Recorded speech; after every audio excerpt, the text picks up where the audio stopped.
আসসালামু আলাইকুম রহমতুল্লাহ। অশিক্ষিত মূর্খরা স্কুলের সভাপতি হতে পারবেন, ম্যানেজিং কমিটির দায়িত্বে আসতে পারবেন। এটা একটা গল্প করি, কি হবে?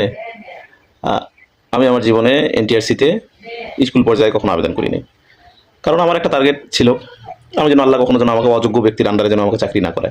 এটা আমি এটা লালন করতাম, এবং আলহামদুলিল্লাহ আমাকে কোনো অযোগ্য ব্যক্তির আন্ডারে কাজ করতেও হয় না। হ্যাঁ, কারণ আমি ভার্সিটি থেকে পড়ালেখা করছি, নিজেকে একটু হলেও যোগ্যতা সম্পন্ন মনে করি। তো আমি ওই থেকে পড়ালেখা করে, ওই যে অশিক্ষিত, আগে তো বাপ মা জমিদার ছিল, জমি দিয়ে স্কুল বানাই দিয়ে একটা থার্ড ক্লাস প্রাপ্ত ছেলেকে হেডমাস্টার বানাই দিছে। কিছু বোঝেন, একটা স্কুল চালাতে একটা স্টুডেন্ট কীভাবে নেতৃত্ব দিতে হবে কিছু জানেন, শিক্ষকদের কীভাবে নেতৃত্ব দিতে হবে কিছু জানেন। তো আল্লাহর কাছে চাইছিলাম ওদের কাছে যেন আমাকে কখনো যাইতে না হয় ওই সমস্ত শিক্ষা প্রতিষ্ঠানে। এখন এটা তো একটা মাসাকার আছে, তার উপর আর একটা মাসাকার হবে।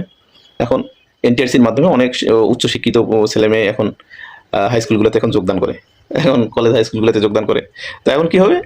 এই মূর্খ এই মূর্খরা ম্যানেজিং কমিটিতে আসবে, সভাপতি হবে, এ হবে, সে হবে। এখন এই শিক্ষিতদের উপর ছুরি চালাবে। শিক্ষিতগুলো বলেন, শিক্ষিত যোগ্যতা সম্পন্ন ছেলে ওই সমস্ত মূর্খদেরকে নেতা হিসাবে স্যার বলতে হবে, মানে সম্মান করতে হবে, সেক্সই করতে হবে, অনেক অনেক কিছু, বাজেট টাজেট অনেক কিছু তারা তাদের হাতে থাকবে। তারা অনেকটা নিয়ন্ত্রক বডি হিসেবে কাজ করবে স্কুলের। তো এরকম সিস্টেম, মানে একটা গল্প বলি যে মূর্খ মূর্খদের আহ, শিক্ষা দিয়ে শিক্ষাকে কিভাবে ডেভেলপ করবে, মূর্খরা কিভাবে শিক্ষাকে একটা ডেভেলপ করতে পারে, এটা গল্প বলি। ওই একটা মূর্খ ম্যানেজিং কমিটির সভাপতি তার বন্ধুর বাসায় গল্প করতেছে, কি বিভিন্ন খোঁজখবর নিয়ে নিচ্ছে ওর মাধ্যমে। তো ওই বন্ধুর ছেলে বুয়েটে পড়ে, বুয়েট থেকে পড়ে, ওই সময় তার ছেলে ঢাকা থেকে আসছে। সালাম দিয়ে ছেলে বাসায় গেল, কয় বন্ধু, ছেলে কোথা থেকে পড়ালেখা করতেছে, কোথায় পড়ালেখা করতেছে?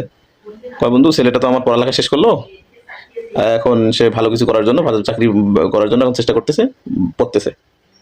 তো এখন বলতেছে ম্যানেজিং কমিটি, আরে আমার আমার স্কুলে তো একটা কেরানির পদ ফাঁকা আছে, আমার স্কুলে একটা কেরানির পদ ফাঁকা আছে, তোর ছেলেটাকে ঢুকাই দে। আর টাকা পয়সা আমি আছি তো, অল্প হলেই চলবে। হ্যাঁ, আমি তো তোর বন্ধু। এখন বলেন, এই ঘটনা, এই মূর্খ সভাপতি তো এটাই বলবে। এবং এটা বাস্তব উদাহরণ, এটা আমার সঙ্গে একটা ঘটছে এই ঘটনাটা। এই ঘটনা মানে বললাম কেন, এটা একটা মানে এই ঘটনা আমি ফেস করছি একটা।